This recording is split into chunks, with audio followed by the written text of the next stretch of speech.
Very beautiful. Yan. Oh, STG 44. A German World War II rifle.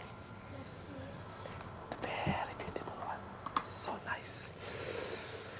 Yeah. This unit is a big wood nylon construction with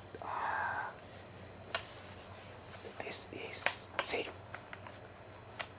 Full auto. Semi. Full auto. Oh, it's really nice. It has a ball catch. Where's it? So if you close the bolt, it opens. Nice. Although it's all nylon, it feels really heavy. I don't know if they put something inside. It's it hurt. It has a metal outdoor barrel and it comes with a thread.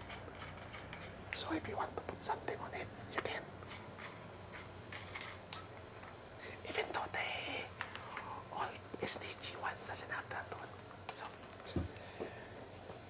the good thing with this one is that it's not for left-handed because this is only magazine release and my finger doesn't reach that one. So it's hard to if I'm, let's say, a lefty, a righty.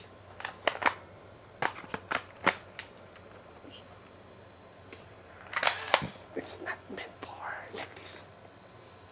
It comes with a magazine primer. So that's nice. Treats.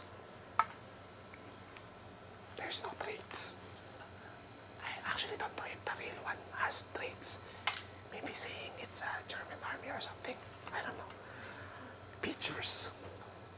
I've shown you that one already. It has a very weird semi and full auto. Oh, one of its disadvantages is the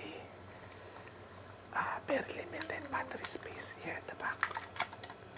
It's only, it can only fit this small battery, which is 11.1. It's 11.1.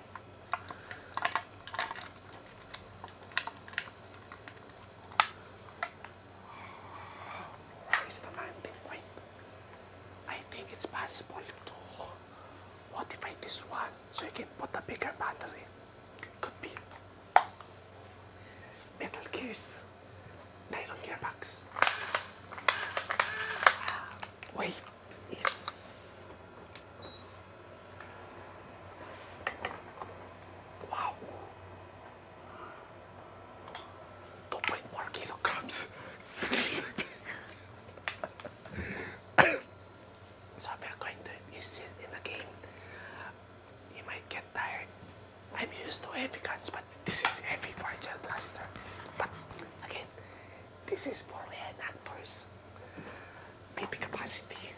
Wow, it has a long one. Although, if there's not enough gels, this one is wasted because the BB needs to be grown right here. But more or less, it's good capacity.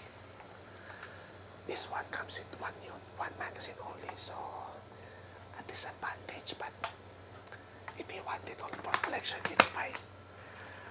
Upgrades, it's probably a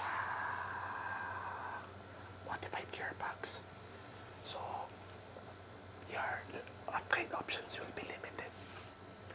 It's already Metal Gear, so it's more or less fine already. FPS, this is 200 FPS with no hop-up, no built-in hop-up, so the chance will go down. Although it has a thread, so it's easy to buy a hop-up, especially for my store. Range, it probably will reach the 10-meter mark, but since it doesn't have an internal hop-up, it might have some difficulty. You need to raise it a little bit to reach the far places. price, it's a little bit pricey.